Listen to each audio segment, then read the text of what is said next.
上星期，騰訊基金會與心連心簽署合作備忘錄。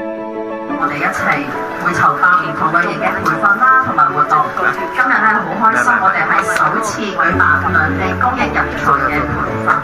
我哋今日有60位嘅機構代表啦，同我哋一齊坐高鐵去深圳進行活動嘅。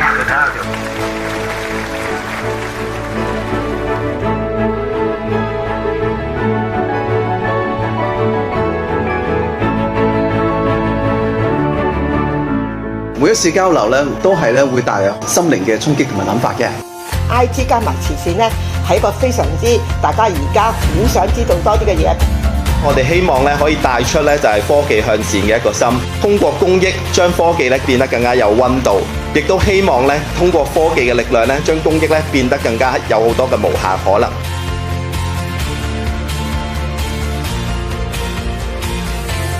佢哋用科技嘅手段啊，佢哋比我哋行得先嘅。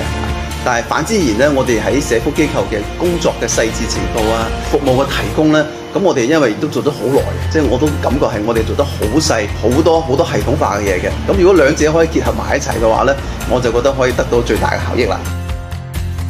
跟住落嚟咧，我哋都會聯同28間嘅機構咧一齊咧去進行呢個線上嘅籌款啦，同埋一啲嘅義工服務，鼓勵更加多嘅機構咧加入我哋一齊咧去做好事。